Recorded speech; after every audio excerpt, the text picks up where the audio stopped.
Bonsoir. 36 heures après le drame qui a entraîné la mort d'un résident au pavillon Argyle, il y a la direction qui défend les mesures de sécurité qui sont présentement en place. Je vous rappelle qu'il y a un résident âgé de 74 ans qui est décédé lundi soir vers 22 heures après une altercation avec un autre résident qui, lui, est âgé de 72 ans.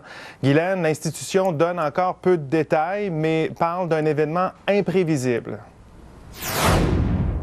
Ce qu'on nous a dit en conférence de presse aujourd'hui, que c'est arrivé dans une unité où sont hébergés 36 patients qui souffrent de déficits cognitifs sévères, où le jugement peut être altéré, où de l'agressivité peut s'exprimer également. Des patients qui sont régulièrement réévalués puisque leurs conditions évoluent et que le personnel qui est affecté à ces unités est spécialement formé pour intervenir auprès de ce type de clientèle et que leur nombre est suffisant. Je vous invite à écouter Dr. Gosselin. Il est bien certain que si on avait eu des indications d'une dangerosité immédiate possible, dès qu'on a des indications comme ça, on prend les mesures. Mais de toute évidence, on ne peut pas tout prévoir. Je ne dis pas que c'est un système qui ne peut pas avoir certaines défaillances, semble-t-il qu'il est arrivé un événement extrême, ici on s'entend, mais à notre avis, l'environnement qui est dans cette unité-là est un environnement quand même exemplaire. Bon, c'est un avis qui n'est pas partagé par tous, Guylaine. Selon le directeur général du regroupement des comités d'usagers, les réponses du CIUS sont loin d'être satisfaisantes. Je vous invite à l'écouter. Quand j'entends la direction me dire qu'on n'a pas encore toutes les circonstances, on ne sait pas si ça s'est passé dans la chambre, dans le corridor, bien moi, ça me préoccupe énormément.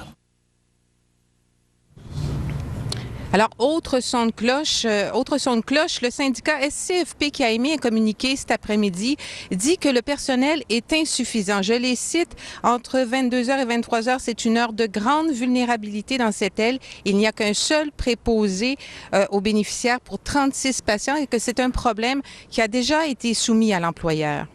Et c'est un discours, celui du syndicat, qui est bien différent de celui de la direction. Comment réagissent les résidents, là, les proches également qui viennent visiter les résidents? Toutes les personnes que nous avons rencontrées aujourd'hui au pavillon Argyle, ils ont tous dit que c'était très dommage ce qui est arrivé, mais que malheureusement, ce sont des choses qui peuvent se produire. Je vous invite à écouter 2 commentaires. Il y en a qui ça éclate, ils sont pas violents, puis pouf, ils sont violents, on ne le sait pas, là.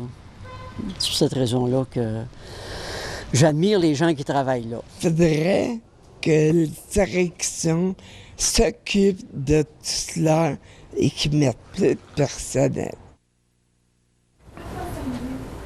Je vous rappelle en terminant qu'il y a 3 enquêtes, Michel, qui seront menées. Une enquête interne, une enquête du coroner, également une enquête du service de police de Sherbrooke. Donc, pour comprendre ce qui s'est passé et éventuellement pour émettre des recommandations pour apporter les correctifs s'il y a lieu. Et on pourra connaître sûrement au fil de ces enquêtes-là la nature de cette altercation, en fait. Merci beaucoup, Guylaine. Bonne soirée.